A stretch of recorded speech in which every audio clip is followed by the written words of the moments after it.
nagiraga iwanjye bakanyingirana polisi kaza kabinyujiza mu rugo. Ikibazo kirimo gusenya rero ngo muri no minsi abantu benshi barashaka imitungo, ariko nkeneye umugore. Nkeneye umugore kubera ko nanjye bitewe nuko namubwiraga ngo turangeze amabanga y'urugo akabyanga, namubwira no kugira ngo tubane duhanganye, fata icyumba cyawe nanjye mfata icyanjye bigira inzira. Imyaka 2 yonyine nabanye n'umudamu nakita mizima, amakimbirane atangira hagati yawe n'umudamu yatangiye ati? Ariko ijambo ry'ambabaje ryatumye nkora divorce. Byabaho ko bibaye ngombwa akakubwira ko icyemezo yafashe asanze yari igihubukiye akagaruka mwabana? Kujya guca inyuma ntabwo mbikunda, nabwiye ko ndi umukristo karya indimi kandi ntabwo ndimo kurya. Ati dore umuntu rwose wasenyewe na Mutesi, sibyo? Ndavuga none ngize umugisha unyemereye ko muziranye. Mutesi nyine mu bantu society cyangwa se uko wamubonaga we ateye ate, ameza ate, uri kumva? Kuko nagiye abantu bambwira bati Mutesi bimeze gutya na gutya, sibyo? Simbyakire kubera ko ntazi ukuri guhari nyirizina, ariko we muziranye nshaka kumenya kuko ibyo baba barambwiye bitaba ari byo. Umuzi ute Mutesi? Mutesi rero yes, reka nizere ko gahunda zimeze fresh, nizere ko muri amahoro nta kibazo na kimwe gihari, natwe turakomeye turashima Imana. Ni Albert yose kuri screen zanyu, turi kumwe n'umugabo tugiye kuganira. Arambwira ati nyamara abagabo dufite hotelwa rikomeye muri no minsi, yifuza kuganira natwe, muraza kumenya impamvu tuganiriye nawe, araza kutubwira byose muri rusange. Papa meze neza? tumeze neza turaho. Murakomeye? Yego turashima Imana. Imana ishimwe ihabwe icyubahiro. Tangirana namwe rero mutubwira amazina yanyu. Yego murakoze cyane, nezerewe baje gusuza abatwumva bari mu migabane itandukanye y'isi. Turabashuje abari Burayi, dusuje abari muri Amerika, dusuje kandi abadukurikira bari muri Aziya, Oceania, muri Afrika. Mwese amahoro y'Imana abane namwe. Nitwa Bishop Mutaganda Aimable, nkaba ndi umushumba mu itorero rya International Pentecost Holiness, dukora muri Gasabo, mu murenge wa Bumbogo, hanyuma umujyi wa Kigali. Yego naho dukorera rero umurimo w'Imana. Ndi umushumba imyaka 22 nkora uyu murimo w'Imana. Pastor, tutangira ikiganiro, wemera divorce? Divorce ndayemera bitewe n'impamvu runaka iba yabaye. Divorce ndayemera. Wenda turagenda dusanisha none n'ibyo mugaburira abantu. Bibiliya yo yemera divorce? Bibiliya ntago yemera divorce ku bantu babana bahuje, ariko iyo abantu badahuje by'ukuri bishobora kuvamo no kwicana, bishobora kuvamo no kugira ngo abantu umwe agere n'abundi. Divorce bashobora kuyikora kubwo umutekano w'abashakanye, kubwo umuntu yakambura ubuzima. Divorce rero ushobora kuyikora nta kibazo kirimo. Ejo muri rureba ikiganiro kuri Baraka TV nagiranye n'umugabo witwa Azaria, ni umugabo w'umudamu witwa Ikireze Esther, nawe ni umuvugabutumwa, urukumbwira ati iyi nayo ni divorce iratutumba, wisanisha n'ibyakubayeho. Kuki wabonyemo divorce buriya? Yego nabonyemo divorce kubera ko bari kubana bahanganye, ndetse bishobora kuvamo n'urupfu. Kuko nakurikiranye bivuga ko Azarias yaje no gushimutwa, hanyuma bakajya ahantu kure atumva, akajya kwa muganga atumva. Urumva Azarias adafite umutima ukomeye yazakora revengeance, akaba yagira nabi mugenzi we. Ndetse na mugenzi we majwi numvishe avuga ko atashobora kubana na Azarias kubera yuko yazinutswe. Urumva rero divorce irahari, iratutumba, yaje ahubwo mu minsi y'imbere muzumva umwe yari hari undi ari hariya barabikoze. Kandi nacyo nanabifuza kugira ngo umwe azambunde ubuzima kubera impamvu runaka batandukana, kuko Bibiliya abantu babana bahuje, ariko iyo badahuje nta mpamvu n'imwe yo kwizirikanaho bagomba gutandukana. Yego niko mbyumva. Abantu babane badahuje batandukana, niko byumva, ni nako binameze. Yego hanyuma rero reka tuganire noneho wowe ku giti cyawe. Amakuru mfite n'impamvu yatumye nyamukuru nkwakira, nta minsi 3 iciyeho ukoze divorce. Niko bimeze? Yego divorce narayikoze. Divorce narayikoze, ariko byarambabaje. Nashaka kubaka, ariko bigeraho birananira ndihangana byo tutumvikanaga n'umudamu wanjye hanyuma biba ngombwa yuko njya kwaka divorce kubera ko nahohoterwaga mu rugo. Niwe wafashe iya mbere iyo wagiye gusaba divorce. Yego, ariko wenda gato turagenda tubyinjiramo turemve uko bimeze nuko ikibazo giteye. Iyo umuntu wese umwakiriye arakubwira ati divorce ngewe yarambabaje, ariko nyamara ikaba ukanayaka, nimba yarakubabaje kuki utavuze uti wenda divorce ni ikintu kibi, reka ntegereze wenda nakese cyangwa se ndebe ko nakunga ubumwe n'umudamu divorce ntibeho, ukajya kuyaka kandi nyamara uzi kibabaje. Yego, urakoze cyane umunyamakuru. Hari ibintu buryo utashobora kwihanganira. Nari ngeze mu gihe ninjira mu rugo mvuye wenda nko mu bukwe nasezanyije nk'abageni cyangwa se natashye ubukwe umupasiteri runaka cyangwa inshuti yanjye, uzi ko ubukwe burangira butinze 4:30 3:30. Nagiraga iwanjye bakanyingirana, polisi ikaza akabinyujiza mu rugo n'inzego z'umutekano nyiragutabara ndetse n'abasirikare. Byayimaze imyaka myinshi, imyaka 20 mba muri ubwo buzima. Kandi ikindi nabaga ngenye, twakoze divorce separation d'ikoro, tandukana mu buriri, tumaze imyaka 15. Mu myaka 15 subwo wenda ntago turabyinjiramo neza. Iyo wakiniraga umuntu wigeze umudamu cyangwa se wabanye n'umudamu nyine mu buryo bahuje uburiri, hari ibyo ukenera ku mudamu. Iyo myaka 15 wabikeneraga ku mudamu bikagenda bite? Njye nabwiye hari umupastori kandi kuze ufite inararibonye mu murimo.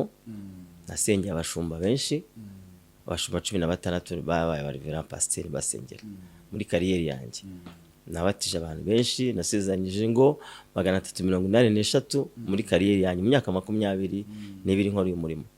Iyo rero nagiraga mu gihe wenda cyo gukenera umudamu, bibi dusaba kwihangana. Paulo yavuze ngo kugira ngo ubane aho kugira ngo umudamu aguteshe, ibyiza ni ukubyihorera. Gushaka no kudashaka ibyiza wabyihorera. Nagiraga aho hantu umurongo nawe ushyikira bikasaba kwihangana. Bitewe mfite itorero nabikubwiye, tumushumba mfite itorero ryubatse kandi ririmo gukora. Narindaga ubuhamya bwanjye rero kugira ngo ntazahura n'ibibazo byo kwica umurimo w'Imana cyangwa se amakuru ko nagiye hanze, nagiye kwitwara nabi. Niyo mpamvu nagiye muri divorce kugira ngo ndengere ubuhamya bwanjye, wenda Imana nifasha nzabona undi mufasha wakemera umuhamagaro tugakora umurimo w'Imana. Yego. Reka dutangire rero, reka dutangirira aha ngaha. Washakanye n'umudamu wawe ryari?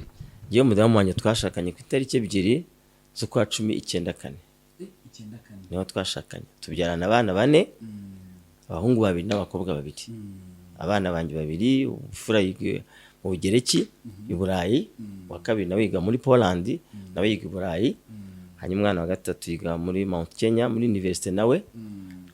Umwana w'ubucura n'umuhungu, ko nabyo abahungu 2 n'abakobwa 2. Uwabucura yiga mu wa 4 mu maternité ku Gikongoro.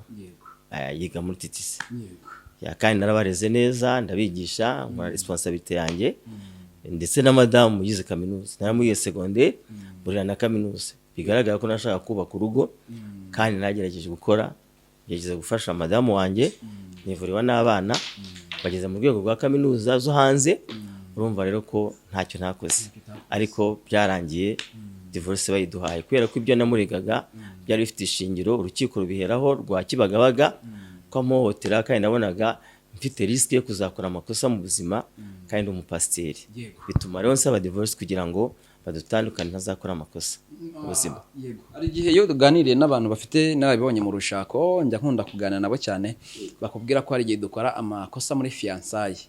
Umudamu wawe atangira gukora amakosa ugasubiza amaso inyuma no muri fiançailles, wasanze hari aho aguhishe cyangwa yaragutunguye. Donc ukaba ari ibyo wabonaga muri fiançailles ukabyirengagiza, kuvuga ko wenda ari amakosa matazageraho akarangira.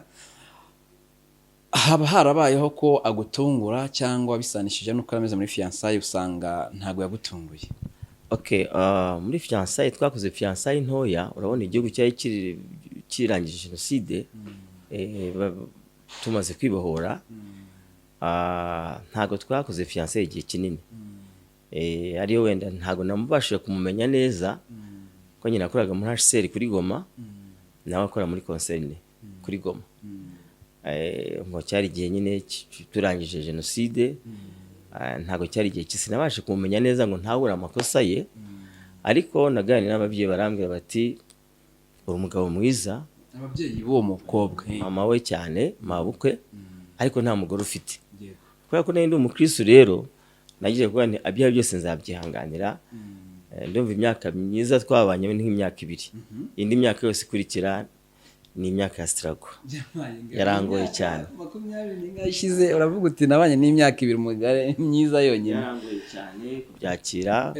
Nabuze nzihangana nk'umupasiteri ngeze gupfa, ariko byarangiye byanze kuko byayimaze kuba binini cyane, mbona ndi muri risk y'ubuzima nshobora no gupfa. Matereka none tubitwaye dutangire ku kibazo nyamukuru. Ubona ko wowe n'umudamu hajemo amakimbirane, uravumbwiye uti imyaka 2 yonyine nabanye n'umudamu nakita mizima. Amakimbirane atangira hagati yawe n'umudamu yatangiye ati? Amakimbirane ko yatangiye tumvikana no kudahuza inama. Burya y'urugo umugore n'umugabo ni dialogue, baraganira, bamara kuganira bagahuza ibintu bakabishyira mu buryo. Ngiye twaraganiraga twafata icyemezo akacyanga. Ndibuka ko nigeze kujya gusaba credit muri banke akiyopoza akabyanga, kandi zari inyungu z'umuryango. Tuvugisha cyangwa se tushyize muri logique, umuntu ashobora kwanga gufata wenda credit akakubwira ati wenda ndabona nubwo tugiye gufata credit ibizatuma tuyishyura tutari twabyubaka neza ku buryo dushobora gufata credit wenda ikaba yatugwaho. Yakugaragarizaga impamvu ntuzumve, yakubwiraga ko atayishaka ku buryo wabyita ikibazo. Mu buzima bwanjye nkunda gutera imbere, ndi umukozi. Niba namufashe nkamwigisha secondaire nkamwigisha na kaminuza, nkubaka, tutuye umujyi wa Kigali, dufite adresse izwi, nashaka gukora kandi nkakora vuba kugira ngo ngeze umuryango wanjye muteze imbere ndetse neza imbere n'abana banjye uko ari 4. Amakimbirane yatangiraga hanini ku mitungo. Ku mitungo, madamu n'umukozi wa leta, umwarimukazi, we yumvaga yuko umutungo donc ni wa muntu udashaka iterambere, adashaka iterambere, ashaka yuko ibintu bye biguma aho ngaho, ntashaka kubyongera. Yari yopozaga rero, navuga nti dutera imbere akiyopoza. Kandi amafaranga yose wumva ko nge nakorera kuri radio y'Abadage Decuvele, nayikoze imyaka 21. Urumva rero ko nari mfite gushaka gutera imbere mu buryo bwihuse, kandi nshaka no kugira ngo nawe atere imbere n'abana bateze imbere. By'ukuri nashaka ngo dukore vuba, urumva nyine u Rwanda rurimo gutera imbere, ni igihugu gitera imbere, twashaka dutera imbere vuba vuba. Ariko rimwe na rimwe ntiduhuze ibikorwa, tuhuze ibikorwa kiyopoza. Kandi noneho ntakora n'ibintu byo gusenga, ntabikunda. Ntabwo iyo myaka yose ntabwo tugiye tujyana mu rusengero, namwe ngo tujye gusenga kanga n'abana ndetse akanga ko bajyayo. Kandi rero ngi ubuzima bwanjye no gusenga. Namubwiye ni ngiye ikintu cyatuma mva ku Mana nakireka. Nabonaga rero ubuzima bwanjye bugiye kuva ku Mana, mpitamo kuvuga nti mwaka divorce. Ndavuga ni bya byose namwe twagiye no twatumiye n'imiryango, tutumira inshuti ngo batwunge, arambwira ati ngiye mvira mu buzima, sinshaka kubana n'abantu basenga. Ndavuga ngiye nanjye ntasenga, ntakora Imana, nta mpamvu yo kwizirikanaho. Buri mukuru warize nanjye ndiga, nta mpamvu nimwe yo kumeza duhatana mu buzima, kuko buri nahoraga murega kwezi umudugudu uvuyeho nkamurega ko amuhotera, mpoza ku nkeke.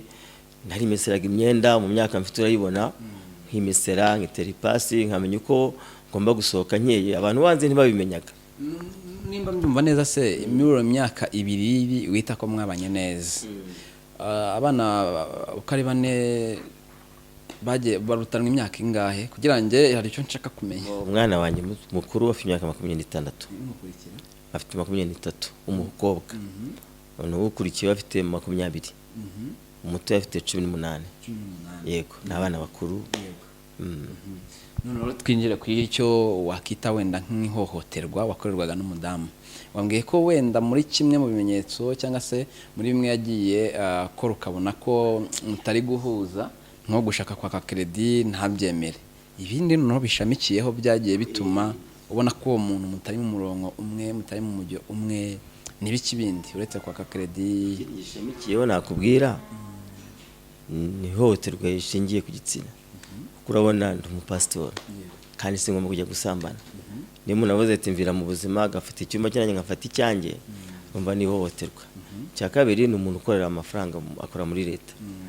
Ntabwo umushahara we werekanaga, yarakoraga nyine umushahara akawushyira hariya konti niye kandi twasezeranye ivangamutungo ariko umutungo sinawubonaga.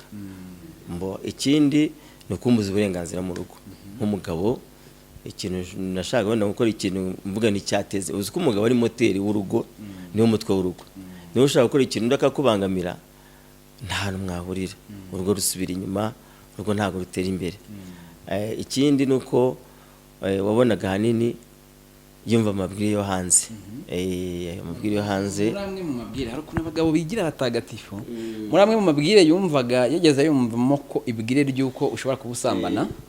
Oya, njyewe ntabwo nigeze nsambana. Oya, ndi kuvuga ibyo bwire yararyumvise. Ntabwo nkubaje niba utarabikora kuko n'ubundi warabikoze niwatwemerera. Nabikwemerera.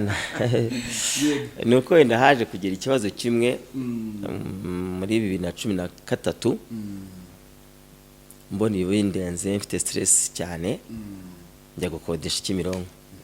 Ngiye gukodesha Kimironko cyane nari mfite imodoka ebyiri. Nari mfite imodoka ebyiri za taxi. Ako narakoraga nyine navuga ko nakora kuri radio. Kandi ndi mwe mu bayobozi bayobora radio. Nari ikipe nari nshinzwe kuyobora y'abatekinisiye. Ubwo nari nungirije nyine iyo kipe nakoraga muri technique. By'ukuri rero wasangaga kuba ugiye mu rugo ugasanga batakumesiye imyenda, ugasanga nta jambo ufite, umuntu w'umugabo biba ngombwa ko ufata icyemezo cyo kujya gukemura ikibazo. Nagiye gukodesha Kimironko. Hanyuma ngiye gukodesha rero madamu azana polisi. Uziko mu Rwanda guta urugo ni ikibazo. Andega ko nataye urugo. Nanjye ndekana impungenge zanjye uko mpohoterwa, kandi icyo guhohoterwa kwanjye nafata icyemezo kibi ugasanga ndabifungiwe, nirinda gufungwa. Sene nafungwa n'umunsi n'umwe, narabyirindaga rero bituma mfata icyemezo cyo kwigira ahantu hanjye. Nabandega ko nataye urugo, nyuma yansaba imbabazi subira mu rugo. Ariko gusubira mu rugo nyuma yakomeza inyamico nyine yo kumuhotera bishingiye ku mutungo, bishingiye ku gitsina, kumuza uburenganzira mu rugo kandi n'agasuzuguro kenshi. Bituma rero avuga ati nisubiyeho, ariko ntabwo yisubiyeho. Madamu wanjye n'umuntu ugaragaza ko by'ukuri nta kibazo gihari, ariko ngewe icyo bita hypocrisy indyarya mu hanze muri public ukabona ni sawa, ariko twagira mu rugo nta cyagendaga nyine. Nahitaga mitira mu buriri nawe akahitira mu bwe. Ubwo rero bituma nyine icyo kintu kimbabaza, bituma no kujya gusaba divorce. Ndavuga ko ndi umushumba, njye nakijwe muri ADPR, niga muri theology, ndetse niga na university muri theology kwa Baptiste hariya niho narangije mfite A0 muri theology. Ubwo rero ibyo byose byatumaga mbaza n'abashumba bagenzi banjye, ariko njye madamu twasezeranye mu mategeko imbere y'Imana yanyangiye. Yaranze ati ngewe nta mpamvu nimwe yo gusezerana imbere y'Imana. Akavuga ko impamvu avuga ari iyihe? Yavuga ko nta muryango afite, nta mpamvu yo gukoresha ibirori. Nta muryango. Nyina se watubwiye yitabye Imana 95. Na papa we ntawe uriho, bose bitabye Imana. Nta n'umuvandimwe mu bavukanye kwa Senanye. Tegereje kuki yemeye mu murenge kandi naho haba hari abantu nabo se nta bari bahari. Umurenge burya abadamu bashaka imitungo. Twe tumaze kukira, tumaze kugira ibintu, amva ko nyine kugira ngo agere access kuri iyo mitungo yasezerana mu murenge. Rero mubwiye nise tujye gusezerana imbere y'Imana, tuoya ngende ndihira kaminuza.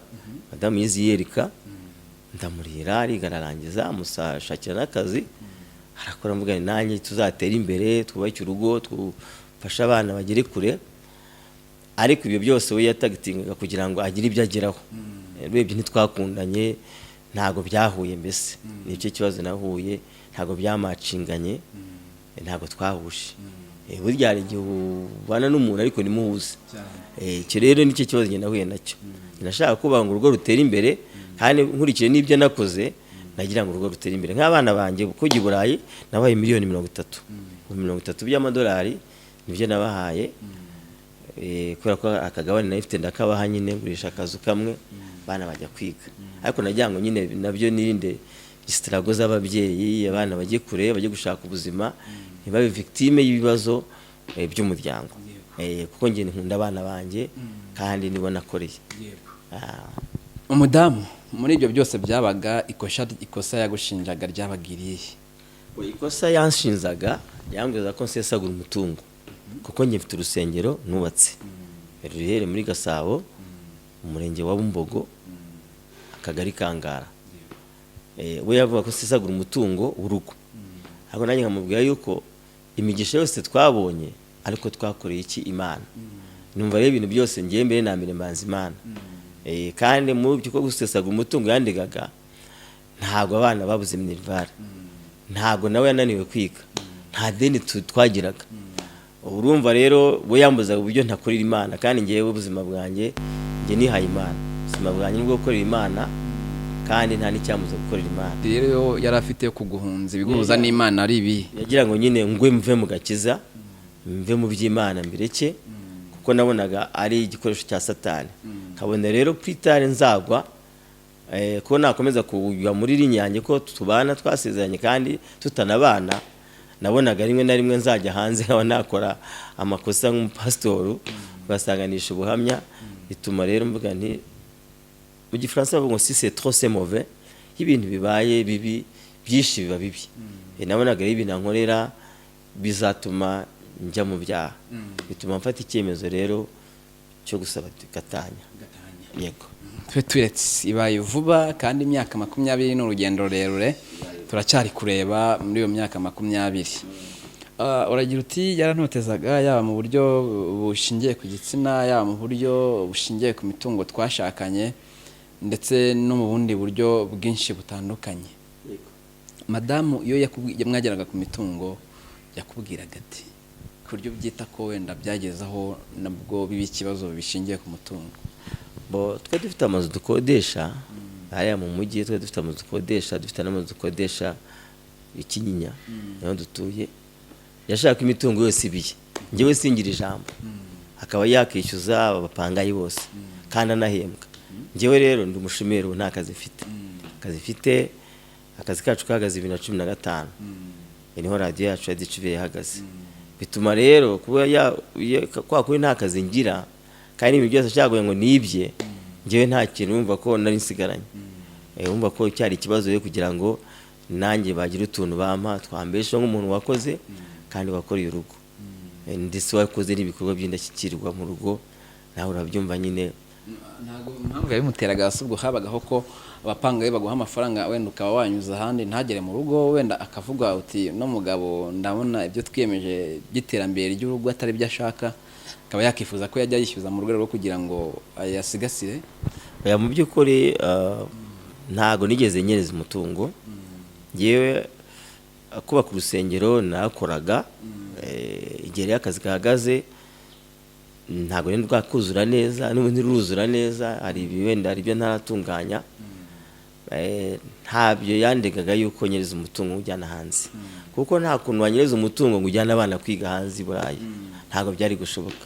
Nta kuntu wanyereza umutungo ngo wigishe umugore ujye umugeze muri kaminuza. Nta kuntu wanyereza umutungo ngo urugo ruhayire, abana bamere neza, bige nta wuze minerval, nta deni twari dufite. Nta mutungo we nigeze nyereza. N'ubundi ibyo bikorwa yanabonanaga wenda no muri divorce yacu, nuko ari ibikorwa nakoze byagaragaraga n'amaso, abantu babibona ko ari byo nakoze. Madamu navuye ko ari umwarimu, kandi uzabarimo amafaranga bakorera ni makeya. Ibintu byose rero ninjye wabikoraga, kuko nifite umushahara mwiza ushimishije, nawe ukora mu bazungu, kandi no kuri radio ndi n'umukadire nakoraga umushahara mwiza. Bituma rero ngerageza gukora ibikorwa byinshi. yego gatanaziya ya hanyuma rero mwageze igihe cyo gukora divorce, wambwiye ngo imyaka irenga 2 niyo wita ko ubanye n'umugore neza, indi yabaye mibi. Ntago muri ko kubana n'umugore nabi bikagera ubwo musepara ibyumba, ntago hagiye hazamo ko wenda yajya mu ngeso z'ubusambanyi ukaba wabimenya nabyo bikakongerera kuba wafata umwanzuro udasubitswe uko mwatandukana? Ibyo byose umudamu n'umuntu wize niyo yanabikora sinanabimenya, ntabyo namushinja kuko ntabibonye, ariko ibikorwa yakoraga abonaga ko niba mukenewe ntanyenere, umva ko yari afite wenda inshuti runaka x ntazi, ntabwo nigeze mbibona, ariko ibikorwa yakoraga abonaga adashaka twubakana nyine. Nanjye ndavuga kugira ngo nkomeze mbabare mu mutima, nanjye nguhe freedom yawe, nanjye mbone yanjye, ariko sinavuga ngo hari uwo nabonye, kuko hanini ngiye nakundaga kuba mu buzima bwo gusenga, nava gusenga nkajya mu kazi, nyine nava ku kazi nkajya mu rugo, kandi igihe kinini nabonekaga mu rugo rwanjye, igihe icyo ari cyo cyose nabonekaga, nkita ku bikorwa byanjye byo kuzamura urugo nk'umugabo, kandi ngakurikirana responsibility zanjye nk'ukuntu nagombaga kuzikora nk'umuntu w'umugabo. Ibyo rero ibikorwa yaba yaragiyemo ntago namushinja, ariko ibyo yakoraga abonaga hari x runaka ishaka kubyihisha inyuma ntazi, kuko nabwaga nituganire dushyire hamwe. Hari ijambo yambwira avuga ati mvira mu buzima, kuko twabwiye imiryango, tubwira abavandimwe, tubwira inshuti zacu ngo batwunge baratwunga, ariko ijambo ryambabaje ryatumye nkora divorce. Yarambwiye ati mvira mu buzima, mvira mu buzima. Umuntu yabwiye ngo mvira mu buzima rero nta mpamvu yo kugira ngo umwizirikeho. Nubwo ndi umupasitoro, ntabwo ati mvira mu buzima, nyuma y'umuntu haza undi muntu. Twahuye ngo dukuze, akuze nanjye nkuze, kuvuga ko yari washatse kuba umuvira mu buzima kandi akabikora ku buryo atabyereka abantu, ashaka kunyica mpagaze, akambabaza mpagaze, kunyica rubozo, utakwica kubabaza umuntu ukamubaza cyane, ariko nta muntu wanze ubimenya, wowe ubyumva kuri kubabara. Namaze imyaka 15 mba muri ubwo buzima, kandi mfite ubuhamya, nkora umurimo w'Imana, nsezeranya, mbatiza, nkora umurimo w'Imana uko bisanzwe, urumva ko ntako ntaye nagize. Ariko nagezeho nanjye ndananirwa, ndavuga nti ibintu byazankura ibibazo, nkica ubuhamya bwanjye, ngishe n'inama bashumba bankuriye bagenzi banjye, kandi ko tutanasezeranye n'imbere y'Imana, biba ngombwa ko njya kwaka gatanya, kandi ibyo nashingiyeho nibyo baduhereyeho, bampa gatanya, barabyemeye, kuko nawo n'inzego z'ibanze nayo mfite ibimenyetso ko ampoza ku nkeke, amhohotera, ndaza hanze, mbura kuntu ubuzima ko no kuhohoterwa ku mutungo, no guhohoterwa bishingiye ku gitsina, byose mbese byagaragaye mu raporo zavuye mu nzego z'ibanze. Ari nabyo urukiko rwashingiyeho rwa Kibagabaga rudutandukanya. Yego. Nta kintu wishinja mu byabaye byose byatumye urugo rwawe rwagera kuri level y'uko habamo divorce? Ikosa ni iri? Nishinja kubera ko nawe mwishaje umugisha inama, mwereka ko tumaze kugira abana bakuze, kandi ko tugomba kuba urugero rwiza, tukabarera kandi tukabateza imbere, kuko njye nakunze kugira gute gushaka ko tugira iterambere. We akabyanga, kuko yari yishingikiye ko yishakira imitungo nyine, kuko no kubana yavuga ati imitungo yose ni y'abana niye, ariko urukiko ruvuga ko tuzagabana tukaringaniza, kuko abana barakuze kandi narabareze, nta kigwanama, abana banjye babaye bamayibobo, kandi nawe naramwigishije ndamufasha, nuko yaje kuntengo akamemukira, ariko narabyakiriye. Ntacyo nishinja rero, kandi ndakeka yuko Imana izamumufasha, ukorera Imana, kunda gusenga, kanshyigikira, tugakora umurimo w'Imana. Ndazi neza ko Imana izamunga. Ajya gufata umwanzuro w'uko rero mugomba kuryama mu byumba bitandukanye, byari bigeze ku iherevo, yabufashe avuga ko impamvu nyamukuru ibiteye ari iyi? Byose impamvu yabiteye ni ko namukeneraga kanga, namukenera nk'umugabo nyine, uzi umugabo ko akenera umugore, namuvanye iwabo mukeneye, nshaka ko tubana, tugashyigikirana, twubaka urugo, tukajya inama. Ubyo namusaga byose yarabyangaga. Nimba myumva neza abadukurikiye, abana bari kureba no video muhagaritse aho ngaho, iyo mwagiraga ikigo cy'amabanga y'abashakanye ntabwo byakundaga wabonaga iyo posa nyine kabyanga. Umuntu ashobora kurwara akavuga ati ese ndahera ariko impamvu runaka ntashobora kuvugira hano kubera umutekano we kuko ndamukunda rwose yamemukiye, ariko nari ibyo nk'umuntu twashakanye nashobora kuvugira ku social media. Gusa wabonaga abantu ko nisenyeka ikintu barandika baravuga ati cyangwa ntago wari ushoboye mu mabanga. Urabona ntashoboye yari kugenda mbere, burya tubyanya abana bane yari kugenda mbere, we yashaka kumbabaza gusa, kumbabaza.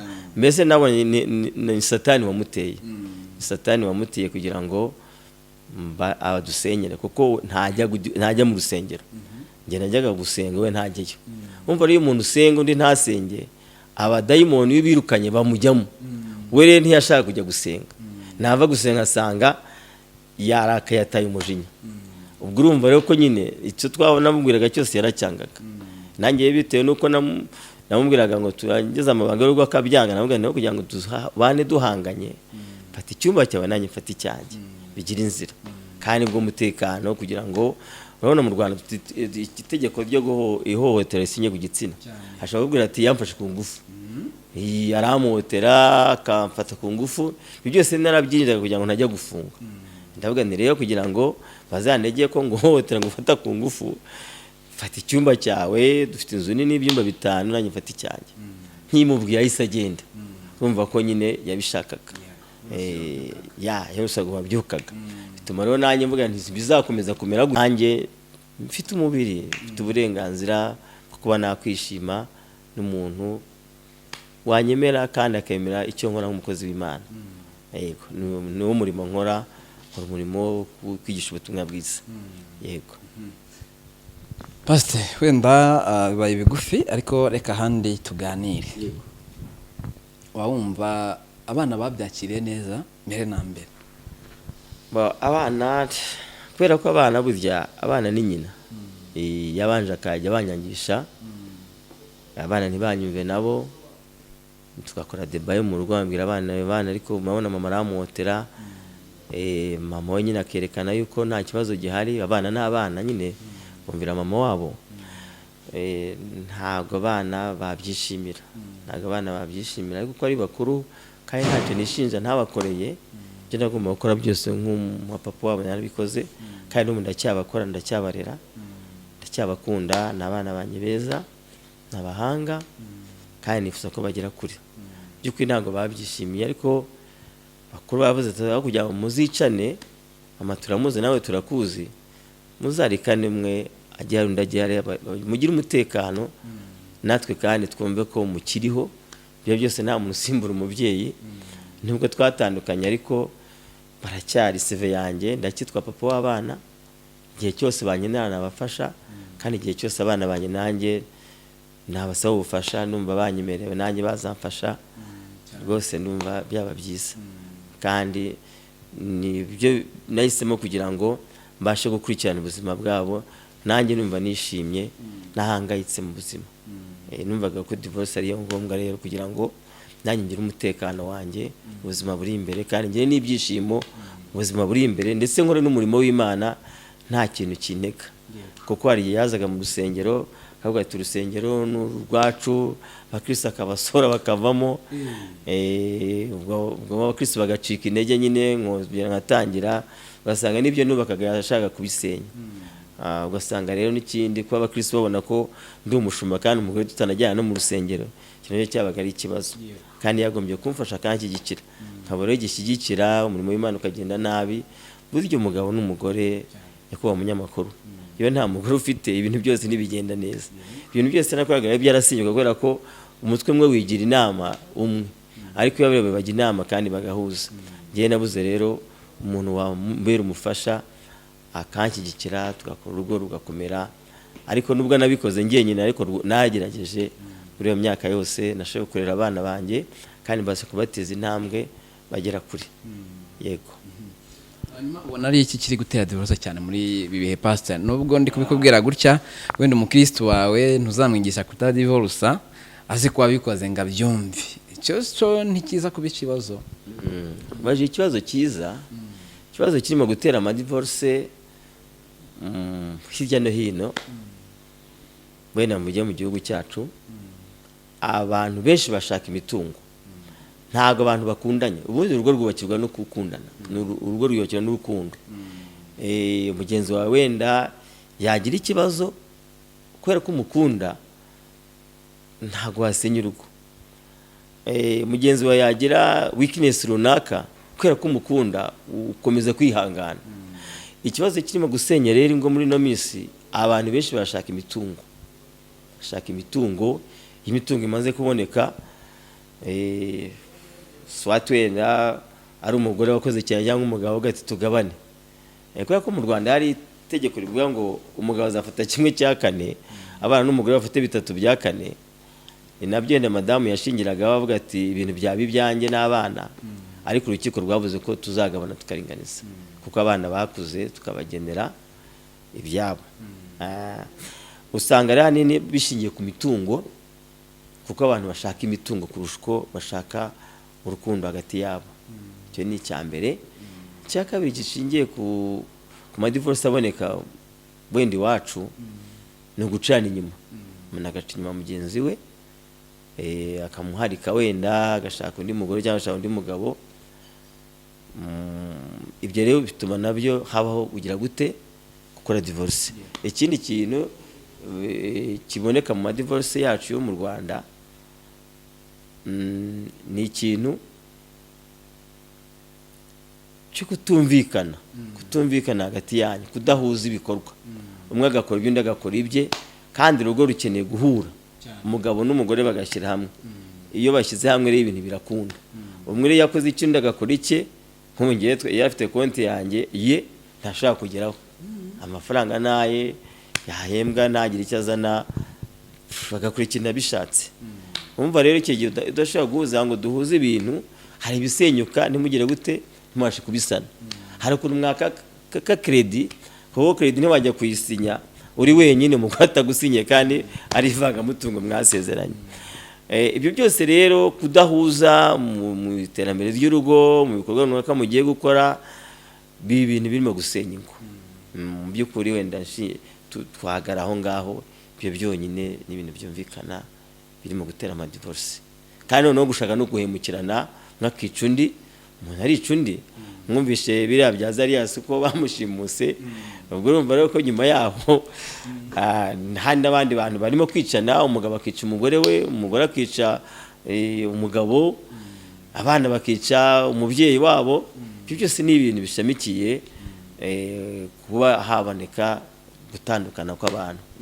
Yego, icyo turumva hari igisubizo cyangwa inama watanga kugira ngo kino kibazo kiba cyakemuka mu buryo burambye, wumva nkawe cyangwa tuzaba tubibona dutya nyine? Inama natanga rero, nagira abagabo bagenzi banjye n'abadamu bashatse, nuko habaho kubana muhuje, mugahuza, bitagenda neza mugasenga, Imana igira gute ibasha kubikora. Ariko iyo musengana Imana ishobora kuromedia, kandi hakaba guca bugufi.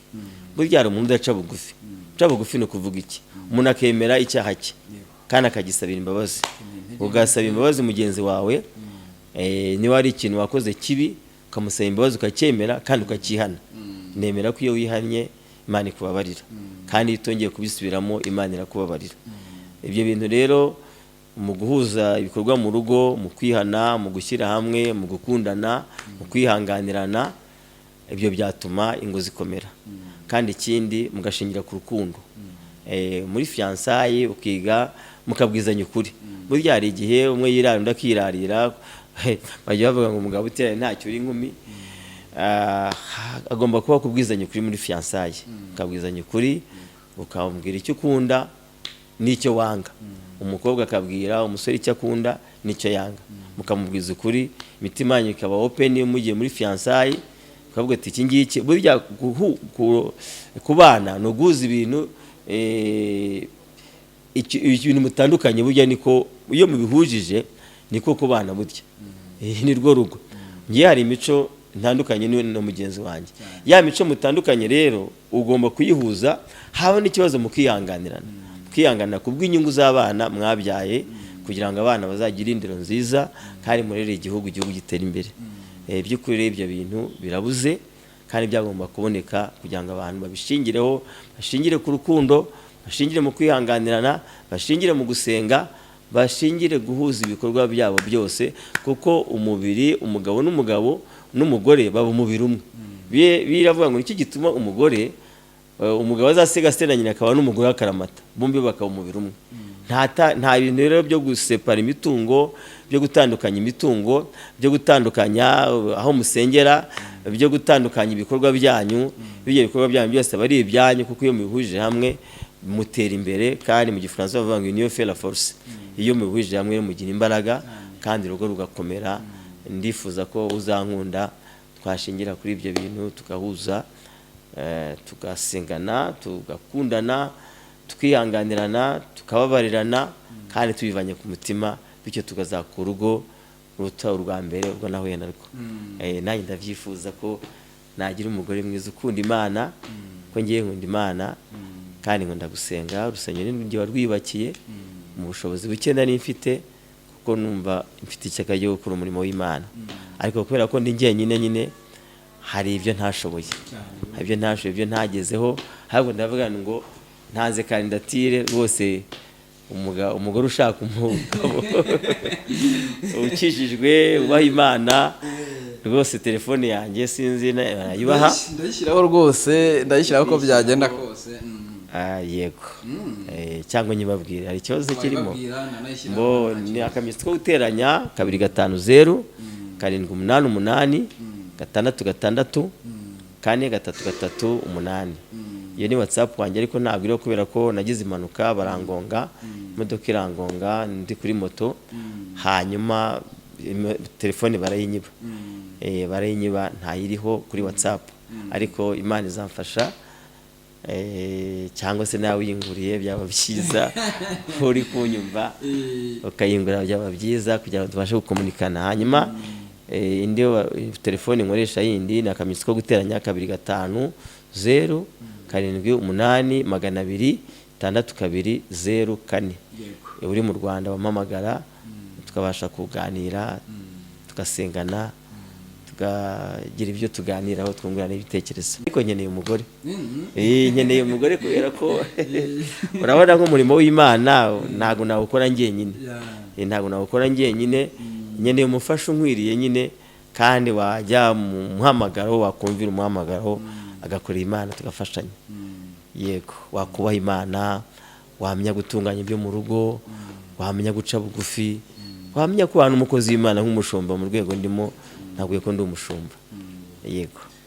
Basta Imana guhe umugisha kandi ikomeze ikurwanirire, bizagenda neza. Nimba atari wowe uri mu makosa, uko byagenda kose Imana izagushumbusha. Niba nayarimo, kuko buriya nayo nakoze, kuko mu minsi nakunze kuba mu buzima bwo gusenga Imana. Niba ngeze mu rwego rwa bishop, nakunze gusenga Imana. Ahubwo Satani yaransenyeye nyine, arasabira umugore, ndasenga biranga, birangira nyine mbona bitazahura. Nta makosa nigeze nkora, kuko n'ibikorwa nagiye nkora umudamu wanjye n'abana bigaragara ko nashaka kubaka urugo. Rero ariko aho ngeze nkeneye urugo nyine, ushaka umugore ukunda Imana, ubaha Imana. Yego, nta makosa nigeze nkora, kandi nawe nimuhura azabikubwira ko ntayo nakoze. Kuko iyo nyakora ntabwo nari kubaka abana ngo bageze mu rwego rwo kujya i Burayi. Ntabwo nari kuba nakevura umugore ngo mwubakire, mufashe, ngenere gute, mwigishe mu niveau ya lisansi, mubanye muri secondaire, mba ko nashaka kubaka. Ahubwo nabuze uwo twubakana, naramubuze. Nyuma ya divorce yabaganiriye nawe? Nyuma ya divorce ntamvugisha nyine, ntamvugisha, sinzi Satani mu muti wariwe. Kuko namugiriye neza, ariko ntamvugisha, duhuye ntiyakuvugisha, bamusuza kwihorera, kandi njye numva nta kibazo gihari, kuko nta n'ikibi namwifuriza, kuko ubuzima bwanjye ndinda gukora amakosa. Ndi umukristo, kandi nashaka ko nguma mu buzima bwo kuba umuntu w'umukristo. Nicyo kintu mparanira, nkazagira imbere y'Imana ndi umukristo kandi n'umuntu mbangamiye. Byabaho ko bibaye ngombwa akakubwira ko icyemezo yafashe asanze yaragihubukiye akagaruka mwabana? Kubera ko twafashe umwanya wo kubiganiraho. Nakubwiye ko tutahujije. Ntago rero ubwo tutahuje ntago twahuza ubu ngubu. Ntago twahujije, ntago ari umudamu wanjye uko ubona ntago biri gushoboka cyangwa ntago biri gukunda tufata uwo mwanzuro. Twafashe igihe turaganira, musaba n'imbabazi, mbwira niba nakoze n'amakosa umbabarire. Uharayo se wari uzi wishinja wasabiraga imbabazi? Nta muntu utagira ikosa. Nta muntu utagira ikosa. Wenda ikosa nishinjaga nuko namubwira ngo dukore iki ngiki akacyanga bikambabaza nkarakara. Ariko mu buryo burakari bwanjye sinibagirwa ko inshingano zanjye z'urugo nzikora. Nakoraga inshingano zanjye nkahaye urugo rwanjye, nkagura abana banjye imyambaro, nkabahishura ishuri nkaryishyura, kuko iyo ntabikora yari kundega ko ntabikora. Rero narabikoze byose mbikora neza, ariko no kuba mfite icyo kintu cyo ko mukenera ntiduhure, kandi namubwira ngo twubake urugo akabyanga ntiduhuze ibikorwa, urugo rwaje gusenyuka. Bituma ari byo ntashobora gusana kako nta burenganzira mbifitiye njyenyine. Gusana inzu usaba credit kandi mufashaga gusinyira. Ibyo rero ntago byahuraga. Kuba nafataga parcelle runaka nkakagurisha akansinyira ntibyakundaga. Kuba umupangayi dufite inzu mu mujyi harimo abapangayi yishyuzaga, kuba najya kwishyuza ntibyankundiraga, yaramburokaga. Bigatuma rero mbuzwa uburenganzira mu mitungo yanjye, kandi nkabuzwa uburenganzira mu kubaka urugo nk'umugabo, kandi nkabuzwa n'uburenganzira mu mitungo yanjye nashatse twashakanye. Ugasanga nashaka kubijera wenyine, njyewe nta ruhare mbifitemo. Bigatuma rero ibyo bintu bituma nyine bizahora bimbangamiye ubuzima bwanjye bwose. Kandi noneho no kumuza ku nkeke, naza polisi akaba ari inkingurira, naza polisi akaba ariyo inyinjiza mu rugo, inzego z'umutekano akaba arizo zinyinjiza, ndetse n'abayobozi b'umudugudu na komite y'umudugudu dutuyeho akaba arizo zinyinjiza mu rugo. Wabonaga ko nzagira nkananirwa, nkaba nakora amakosa, ribi kantwara bakamfunga, kandi nabyirindaga. Makuru mfite se makeya ko mfite amakuru ko umugore wawe mwatangiye gushwana, utangiye gutereta umupasiteri witwa Mutesi. Oya, umupasiteri witwa Mutesi ni umupasiteri mugenzi wanjye. Waramuterese byabayeho cyane ntibyabayeho? Yigeze mutereta, ni umudamu wigaga ishuri rya teolojiya, ariko nka mukora coaching kuko ndi mu bantu 10 ayobora Emmaus mu Rwanda. Rero namucoachingaga, ntago nigeze mutereta, ntago namuterese. Gusa yari umunyeshuri wanjye, kandi na madamu ibyo ngibyo ntago yigeze abibona. Ntago nkunda ibintu byaho kujya guca inyuma, ntago mbikunda. Nabwiye ko ndi umukristo karya indimi, kandi ntago ndimo kurya indimi, nakubwiye ko ndi umupasiteri. None se reka baze nkubaze, ndagenda nkubaza ibibazo, ndagenda menya ko kumubano nimba warabayeho na Mutesi. Mufata ute? Mutesi mufata ute? Pasa Mutesi mufata nk'umukozi w'Imana, twamenyanye mu murimo, ari umupasiteri ari n'umupastori. Ariko twamenyanye yarakoze divorce n'umugabo. Nafatiraho witwaje kaza afite umugabo? Njyewe nari nkibana n'umudamu, namucoachingaga nyine nkibana n'umudamu wanjye. Ntago rero twabaye inshuti ku buryo basaba umubano. Oya, ntago byabayeho. Naba rwose ntago Mutesi ari mu bantu babaye imbarutso yo kugira ngo urugo rusenyuke.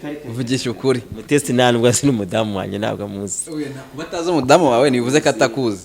Ushobora kumenyana, tuzanye umurimo w'Imana, ariko ntazi n'ibyo urugo rwanjye ntabyo azi. Muzi ute muri rusange? Muri rusange muzi rero, muzi nk'umukozi w'Imana, umupasiteri muri Zion, wasengewe muri Zion Temple. Niba ari aho ngaho ntago mbizi. Naho rero muzi ko ari umupasiteri ukunda kujya muri social media, niko muzi. Ariko wakoze divorce, urushako nawe rusa nk'urwagoranye, niko muzi. Ariko hari wenda muri no minsi numva ko ashaka kuba afite umugabo wenda baba bahujije bari kumwe, kuko numva yarashatse umugabo basezeranira mu mbaraga z'amasengesho. Hanyuma urukiko rukora za Remera. Remera ubwo bukwe nari mburimo, ariko basezerana mbere y'Imana ntago nahageze. Ariko numva afite umugabo, kandi ngiye sinkunda kujya muri social, nakubwiye ko nikunda ibintu by'Imana byo gusenga. Rero bya Mutesi nawe nkubeshye n'ibyo mbiziho byonyine. Nshaka kumenya umufata ute mu bantu ateye ate, kubera yuko hano uzi impamvu nabikubaje ese namenyeye mu makuru, ubundi impamvu natumye ngutumira narumvise ati dore umuntu rwose wasenyewe na Mutesi, sibyo? Ndavuga none ngize umugisha unyemereye ko muziranye. Mutesi nyine mu bantu society cyangwa se uko wamubonaga we ateye ate, ameze ate, uri kumva? Kuko nagiye abantu bambwira bati Mutesi bimeze gutya na gutya, sibyo? Simbyakire kubera ko ntazi ukuri guhari nyirizina, ariko we muziranye nshaka kumenya kuko ibyo baba barambwiye bitaba ari byo. Umuzi ute Mutesi? Asa Mutesi rero muzi ko ari umukozi w'Imana, muzi ko akunda gusenga kandi akunda Imana kandi akunda n'abantu. Ni umudamu ukunda kuvugisha ukuri. Iyo ukurikiye nk'ibiganiro byakora kuri social media avugisha ukuri. Mutesi ikintu kitari ukuri ntabwo akunda kubeshya, agira ukuri muri we, kandi ikintu kitari cy'ukuri arakivuga akakikubwira. Afite amagambo y'ubwenge kandi ni umuhanga. Watumye umukunda? Oya, ntabwo namukunze ku buryo namusaba umubano. Gusa twaraganiraga nk'umukozi w'Imana mugenzi wanjye, twaba twajya inama mu buryo runaka, ariko nta bushuti bukomeye twagiranye. Gusa namwubaga nk'umukozi w'Imana mugenzi wanjye kandi duhuje umurimo. Azi ko wakoze divorce? Ndumva atabizi, ntabwo abizi. Ntabwo kubonye umubano wanyu udashobotse wagiye umwima makuru na Mutesi se? Oya, ntabwo namwimye amakuru. Ntabwo namwimye amakuru kubera ko nabwiye ko Mutesi namufataga nk'umukozi w'Imana mugenzi wanjye. Ariko Sinigeze numva ko twageze ku ngingo yo kubana, ntabwo twabigezeho, ntabwo twabikoze. Gusa namwubaga nk'umukozi w'Imana mugenzi wanjye kandi duhuriye wenda mu murimo umwe wo gukorera Imana. Yego.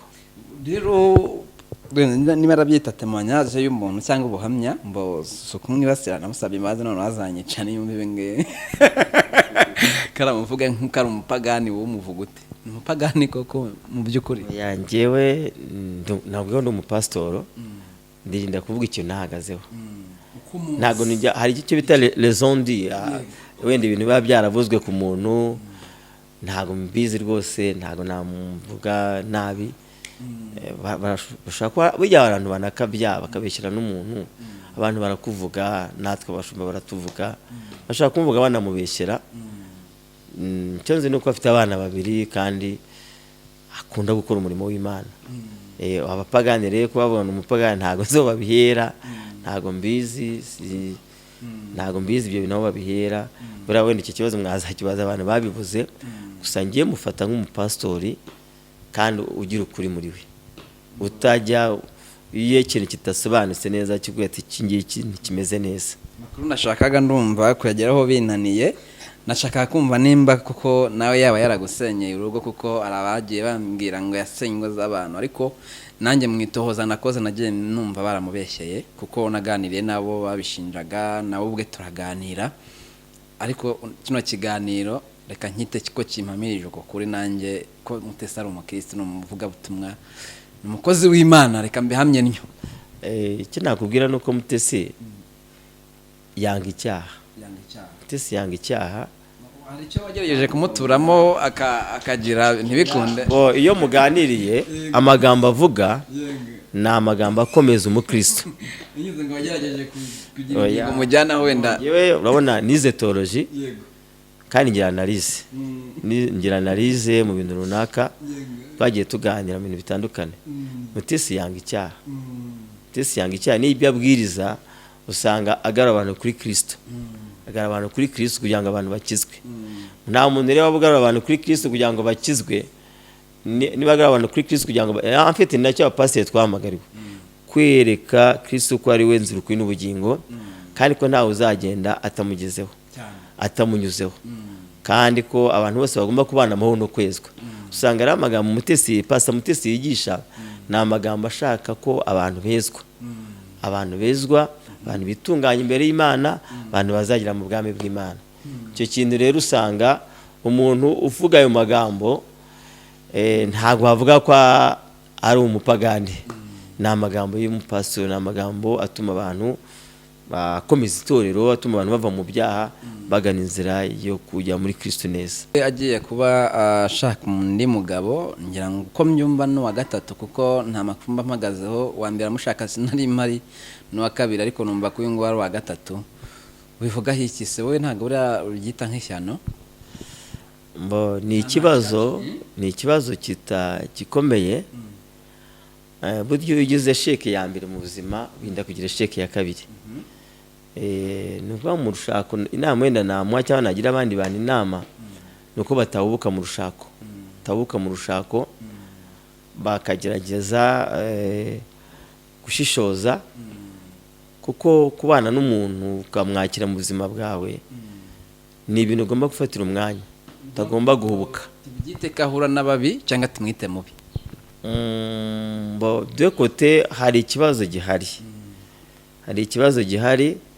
niba divorce ya mbere ibaye hakabona iya kabiri, ni ikibazo nawe akwiye gutekereza, avuga ati se uwa gatatu wazampira. Sinzi niba agiye gushaka undi mugabo wa gatatu, ntabwo mbizi, ariko nk'umunyamakuru burya uba warabitohoje. Ariko bibaye ni ikibazo.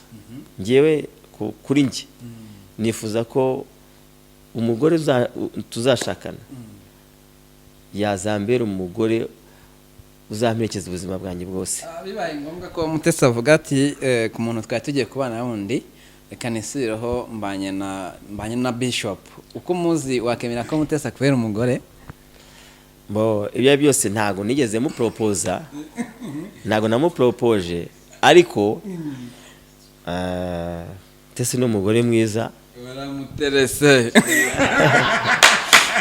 Oya, ntabwo namuterese, ariko nkurikije amagambo avuga, nkurikije n'inyigisho ze, zifasha abantu benshi, kandi bituma zashobora gushyira abantu kuri Kristo.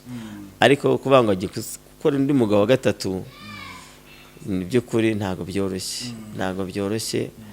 Nawe namugira inama ko abanza kwitonda, kugira ngo nawe atazakora n'indi divorce ya gatatu, n'iya kane, n'iya gatanu.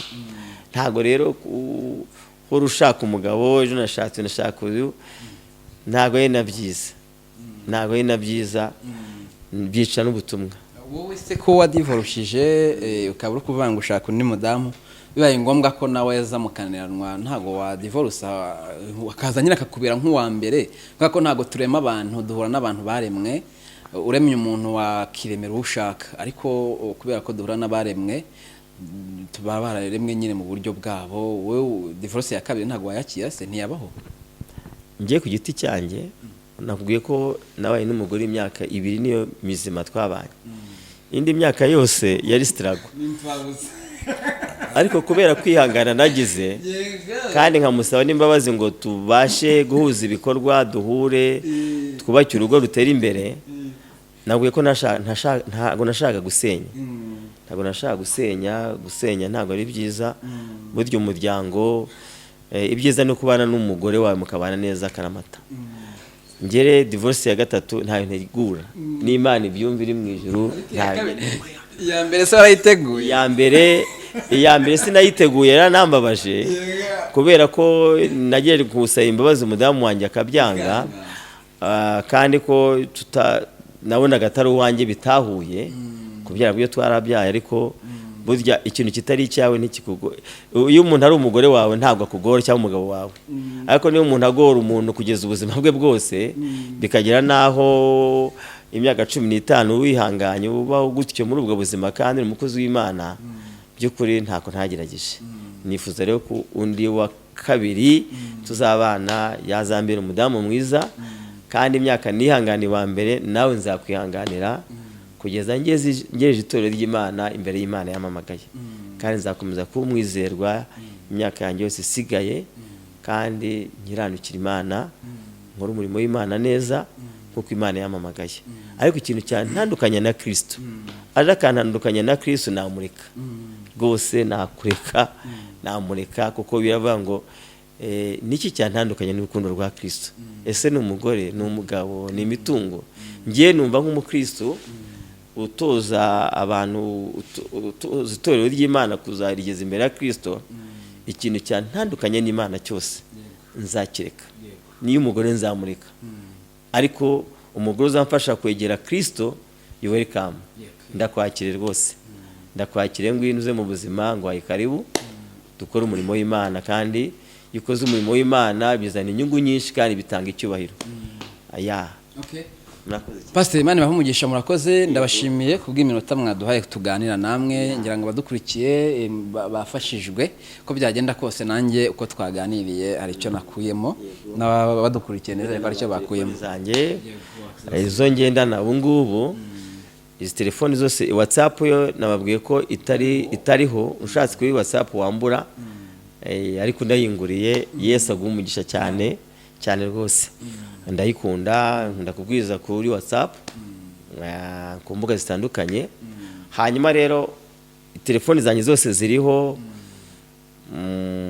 akamenyetso ko guteranya 250 788 666 433 8.